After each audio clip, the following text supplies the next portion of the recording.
masuk ini kan juga untuk Pak Hasto juga Pak. Sama. Itu adalah hak prerogatif, itu adalah hak istimewa Presiden yang diberikan oleh Undang-Undang Dasar kita, dan kita menghormati. Kalau melihat prosesnya setelah vonis dan mendapat pengakuan di Agustus itu gimana Pak? Pandangannya? Ya, ditanyakan ke Tapi yang pasti mulai Pak.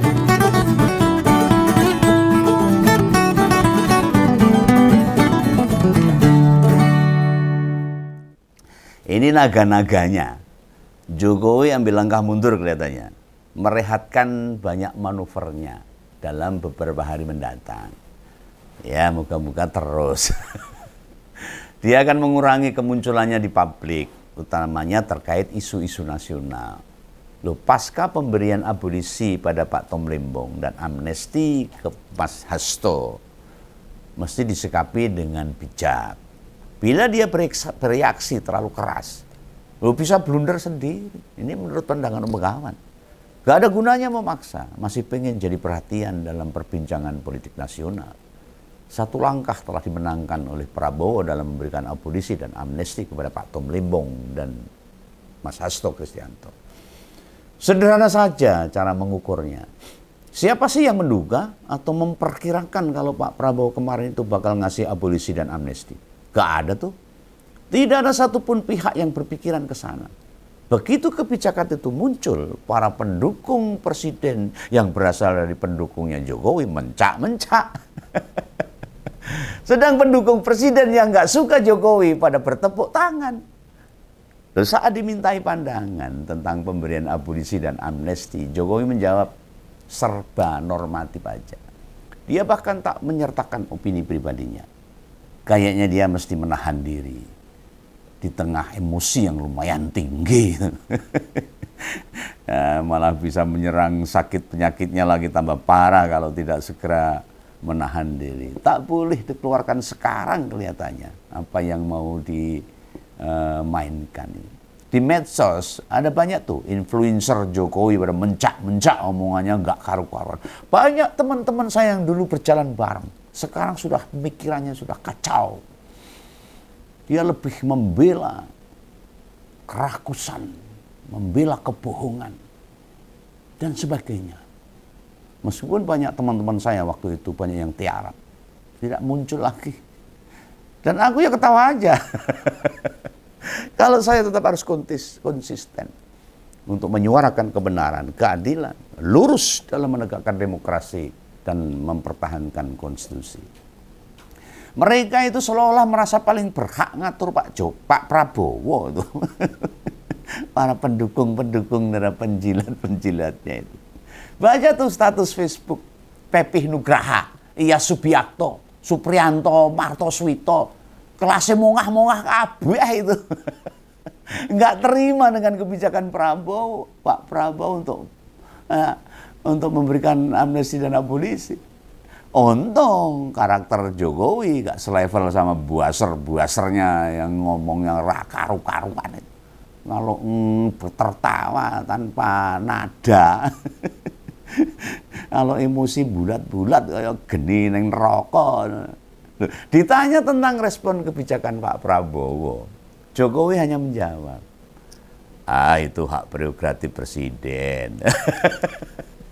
Lucian Blas Rawani nyenggol-nyenggol tentang politik kepentingan kalau gini. Ini menandakan ada kewaspadaan yang lumayan tinggi dan kehati-hatian yang sangat-sangat amat. Dan selain merespon dengan menyebut sebagai prerogatif, juga ditekankan kewenangan itu dijamin Undang-Undang Dasar dan kita harus menghormati. Loh, kata Pak Jokowi itu, masuk kata saya.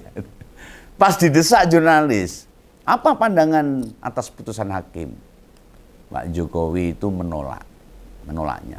Bisa jadi dia ngerasa, ikut mengomentari vonis, fakta-fakta persidangannya, nanti bisa berubah jebakan Batman bukan dia. Padahal sebelumnya saat durungnya abolisi amnesti muncul, Jokowi mengakui yang memerintahkan buat impor gula itu dirinya. Namun dia menghindar dari urusan teknis. Oke lah, kita ngerti. Seorang kepala negara memang tak masuk di aspek implementasi. Apa Pak Jokowi mau nutup mata untuk permasalahan ini saat perintah dijalankan Menteri Teknis? Pak Tom Limbong jelas tidak melakukan pelanggaran hukum. Bahkan mens area atau niat jahatnya saja tidak ada. Setidaknya ya mau bilang sampai ke wartawan, misalnya begini. Setahu saya Pak Tom orang yang berintegritas. Kaget aja di persidangan terbukti ada suap. Nah ini kan aneh ini. Atau namanya bersikap membela, kan ya ento itu. Gak ada yang melarang. Umpamanya gini, Pak Tom saya tunjuk jadi menteri sebab saya percaya kemampuan dan integritasnya. Lalu saya sih ragu dia melakukan kesalahan. Maka banding atas vonis hakim itu sesuatu yang normal. Nah, ya mungkin begitu. Omongan begitu berarti memperlihatkan ada simpati yang diberikan. Ini juga pembelajaran buat para pendukungnya. Orang yang mudah lupa abai pada siapapun yang berjasa pada dia. Berarti ada kekejaman di dalam dirinya. Yang beginian mosok mau disupport, dibela mati-matian sama pemuja, penjilat. Para buzzer, YouTuber yang bener aja. Dan untuk vonisnya Mas Hasto, Jokowi itu sekedar berkomentar normatif aja. Patuhi putusan pengadilan. Wes ngono tok. Ingat loh, Jokowi sudah bukan presiden. Dia sudah rakyat biasa. Yang dihadapi Mas Hasto juga sama sekali tidak berkaitan langsung sama dirinya.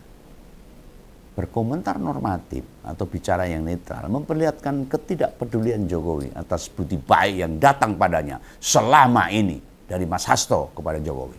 Terutama saat dia dibutuh dukungan buat memenangkan pilihan wali kota misalnya, pilihan gubernur dan pilpres 2 periode.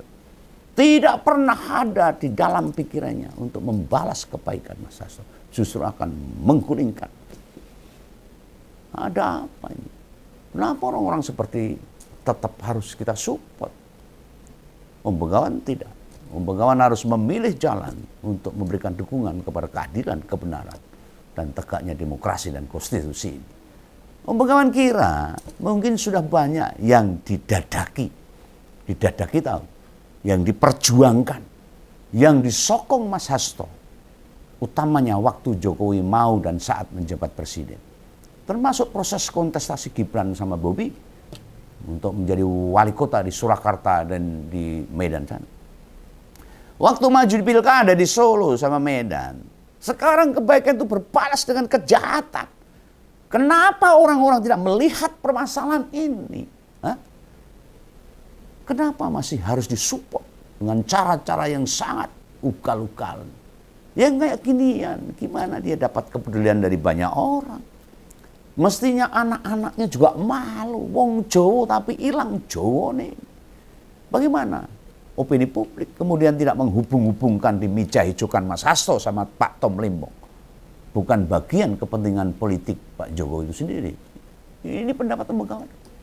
Teropong opini Om Begawan, bukan menuduh. Loh, ini mantan presiden ini memang beda sama mantan-mantan presiden yang lain. Mayoritas mantan presiden usai purna tugas, ya melepas betul urusan politik. Kalau toh pun masih mau campur tangan sebatas apa yang bisa dijangkaunya, ya paling urusan internal partai. Contoh itu kayak Bu Mega dan Pak BY. Ya ruang bermainnya sekedar di internal PDIP dan sama Demokrat. Petinggi-petinggi partai mereka yang kemudian bersikap pada perkembangan politik di luar. Bukan Bu Mega, bukan Pak BY yang terjun langsung ke sana.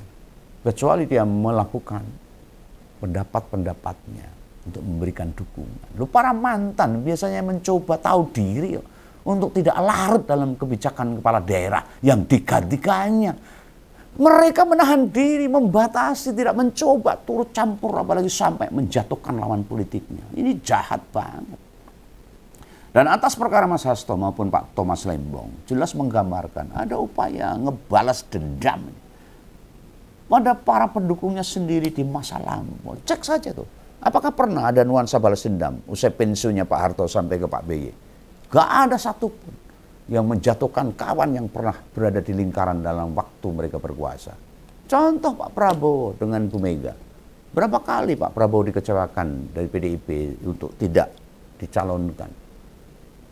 Tidak jadi dicalonkan dari PDIP. Sebenarnya Pak Prabowo kecewa, tapi tidak ada dendam Pak Prabowo kepada Megawati, kepada PDIP. Bahkan sekarang ada pro Mega jilid 2. Mereka tetap akan berangkulan untuk negara dan bangsa ini. Nah, kasus kriminalisasi politik pada petinggi partai pendukung tidak pernah terjadi sebelumnya.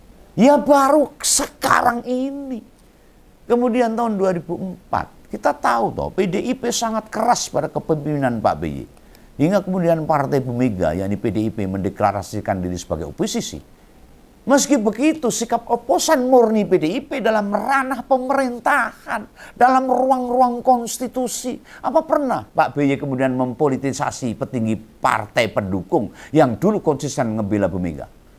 Kayak petinggi Golkar, PKB, juga P3. Nggak ada. Meski mereka bersebarangan politik, tidak ada upaya untuk bertindak curang, mengganggu pemerintahan yang berkuasa. Sampai sekarang kita melihat keduanya dingin, tapi saling menghormati itu ada. Bahkan hubungan antara Mbak Puan dan Mas Haye terlihat lebih cair. Ketidakcocokan yang pernah terjadi di masa pemerintahan Bu Mega, berlanjut kekalahan Bu Mega di Pilpres 2004, tak meninggalkan dendam apapun antara Pak BY dengan Bu Mega. Hanya tidak sepaham. Sikap partai tak tertular dengan apa yang dirasakan oleh Presiden 5 dan ke-6 itu. Bu Mega dan Pak BY sama-sama ngerti, sama paham. Pernah ada luka politik dari keduanya.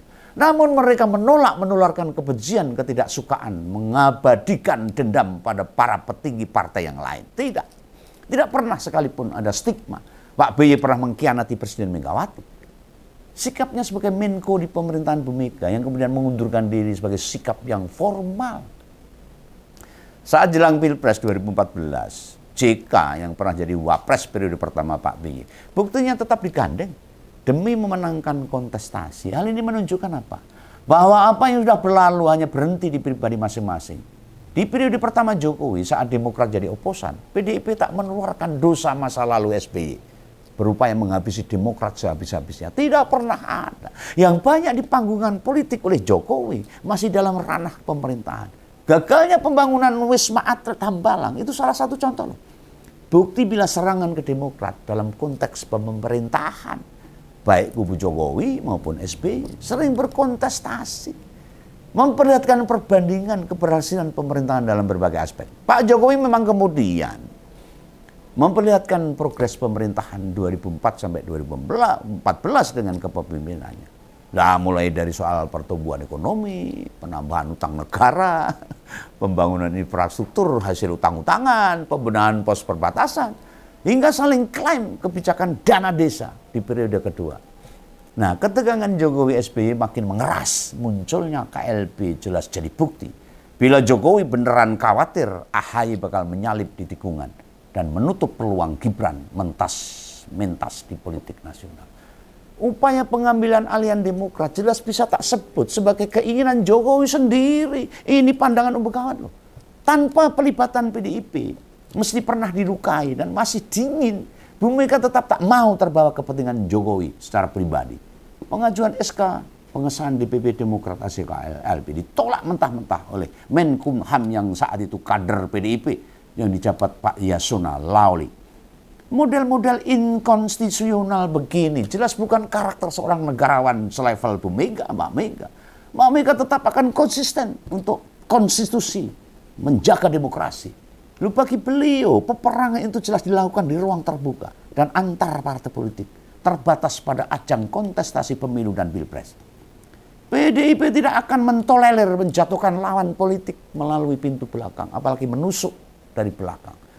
Nah, selama Pak BY menjabat presiden, demikian pula dengan Bu Mega, tidak pernah sekalipun digoyang isu pemazulan.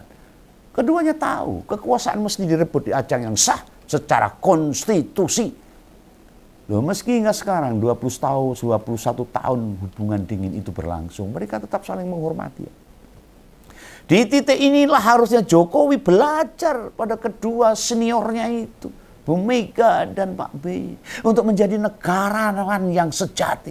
Yang kita lihat dia sudah banyak melupakan apa saja dukungan yang pernah diberikan oleh partai Ibu Mega. PDI Perjuangan dan Bu Mega sendiri yang melindungi Jokowi.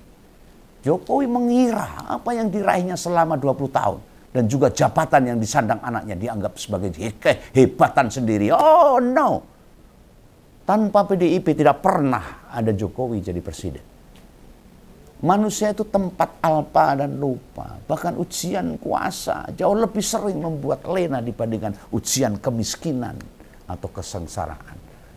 Sekarang ini saja waktu yang tepat bagi Jokowi untuk muhasabah, refleksi, introspeksi. Bahwa dulu apa yang dimilikinya telah dikembalikan pada negara. Dan ada banyak pihak lain yang tak bersamanya lagi. Bunga tidak akan pernah mekar 2 kali. Harus diingat itu. Misalkan dia merasa masih ada di PSI, partai yang mensupportnya, posisinya tentu tidak seperti dulu lagi. Sudah bukan presiden, tidak punya kepentingan, tidak punya kewenangan, tidak punya hak-hak yang sangat istimewa dalam negara ini. Lu mosok PDIP disamakan dengan PSI? Mau dibonsai sampai 7% tuh PDIP ini. Jelas gak ada apa-apanya. Dan jangan lupa ada keuntungan yang diambil oleh PDIP. Dari keberhasilan atau suksesnya Jokowi dalam 20 tahun. Jangan dikira tidak ada konsekuensi hingga pengorbanan yang diberikan PDIP untuk Jokowi. Apalagi saat Pilpres 2014. Kurang jahat apa fitnah yang ditimpakan pada partai Bu Mega itu. Gegara memenangkan Jokowi. Artinya tidak semua keuntungan ada di satu pihak, sedangkan pihak lain hanya menerima kerugian. Diakui atau tidak, stigma Jokowi adalah kita, itu slogan yang klop menggambarkan PDIP adalah Jokowi. Dan Jokowi adalah PDIP. Hanya saja, usai pandemi COVID, semua berbalik arah. Jokowi yang sukses dipoles PDI Perjuangan untuk mendobrak sindrom feodalisme partai-partai modern. Kita semua tahu, dia itu bukan elit, apalagi pemilik partai, namun dipercaya partai untuk menjadi orang nomor 1 di Republik ini. Bahkan di periode kedua, Mbak Puan sama sekali tidak dipasangkan agar ada keuntungan bagi Bu Mega secara pribadi. Namun itu tidak dilakukan sama sekali oleh Partai Demokrasi Indonesia Perjuangan, oleh Mbak Mega sendiri. Apa di partai lain akan berani mengambil keputusan yang sama dengan PDIP? Om Begawan jelas ragu. Jabatan presiden tidak lantas berubah menjadi bukan lagi wong cilik dalam perspektif PDI Perjuangan. Jabatan presiden hanya sekedar jabatan sementara, bukan target utama partai ini yang dekat dengan wong cilik. Jabatan presiden hanyalah kesedaraan politik aja, alat saja untuk mensejahterakan rakyat, untuk mewujudkan kesejahteraan. Yang pengen dicapai PDIP adalah kehidupan rakyat Indonesia akan jadi lebih baik di tangan siapapun pemimpinnya. Partai sadar dan percaya. Sehebat apapun pemimpin, pasti tidak mungkin bisa mensejahterakan rakyatnya. Hanya di 2 periode kepemimpinannya. Berubah nasib rakyat itu. Itu harus berkesinambungan, proses terus-menerus. Pemimpin boleh berganti, tapi rakyat terus hidup tanpa henti. Suatu saat Jokowi akan kembali menjadi rakyat biasa. Iya, yang kemudian terjadi hari ini usai. Jokowi selesai menjabat.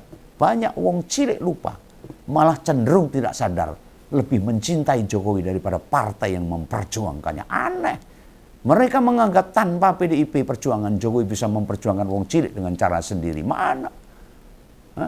Masyarakat yang masih rentan terinjak sistem kapitalis berpikir Jokowi mampu mengentaskan kemiskinannya. Meski tidak lagi bersama PDIP. Mana buktinya? Di titik ini partai-partai politik harus beneran memahami. Termasuk masyarakat harus paham. Persepsi publik itu tidak bisa dipersalahkan. Namun dalam akal sehat, Jokowi sudah kembali sejajar dengan mereka. Dia sudah tidak lagi memiliki kewenangan dan kekuasaan seperti dulu. Suatu saat Jokowi bisa habis digerus kejinya politik kekuasaan juga. Kecintaan wong cilik kepada Jokowi melahirkan perlawanan kepada partai yang melahirkannya. Gerakan wong cilik tiba-tiba membenci partainya wong cilik. Menjadi sebuah ironi, tragedi, antitesa, anomali. Mereka lupa juga suatu saat permasalahan dengan doktrin kekuasaan. Partai yang mau menampung curhat dan memperjuangkan mereka hanya PDI Perjuangan yang mau mendengarkan suara-suara masyarakat bawah. dengan Partai Demokrasi Indonesia Perjuangan, tidak dengan Jokowi lagi. Apa Jokowi mau teriak soal rekening bank pasif 3 bulan di Istana Negara? Siapa yang teriak? Partai politik dan utamanya PDI Perjuangan. Bicara soal pengangguran, tentang MBG yang aut-autan, tentang koperasi desa yang di outputnya boro-boro. Tidak, Jokowi tidak pernah peduli itu semuanya. Dan rakyat kelimpungan, rakyat belasah-belasah dengan kebijakan-kebijakan. Siapa yang berani menampung curhatan hati masyarakat kecil ini? Rakyat harus paham itu, harus tahu. Dia kini hanya peduli bagaimana nasib dan masa depan politik Gibran, Kaisang, dan Bobi. Percayalah, tidak akan pernah ada bantuan apapun bila hukum bertindak tidak adil pada kalian. Pak Jokowi pasti tidak bisa dan tidak mau membantu bagaimana rakyat mencari jalan keluar atas masalah mereka. Mau rakyat mengeluh ke Golkar atau ke Gerindra, jelas akan diabaikan. Berharap pada Pak Prabowo mendengarkan. Tidak mungkin. Disadari atau tidak, Jokowi telah menularkan virus kekurang ajaran politik kepada wong cilik. Mereka melawan PDI Perjuangan dengan membabi buta di sebuah ruang kosong. Tidak membentur apapun. Sementara lawan sesungguhnya adalah kesalahan tata kelola negara ini. Yang lebih membela para pembesar daripada wong cilik. Mereka setia hanya pada individu yang berusaha mempertahankan kekuasaan. Maka saya sarankan untuk Pak Jokowi, saatnya untuk introspeksi, untuk muhasabah, untuk lerem, menep, membantu negara ini berjalan dengan baik. Dan kesejahteraan rakyat akan menjadi utama bagi semua kepemimpinan bangsa ini. Tularkan, teladani mereka sebagai presiden 2 periode. Ini saran Om Begawan. Bukan hanya untuk Jokowi, tetapi untuk semua kepemimpinan di negara ini. Termasuk para politisi-politisi yang sekarang sedang berkuasa. Oke ya, jangan salah paham. Aku tidak menuduh, aku tidak membenci, aku hanya memberikan sesuatu agar masyarakat semakin cerdas untuk memahami politik yang saat ini sedang arut-marut. Makasih, salam Begawan, salam ngumpul. Dadah.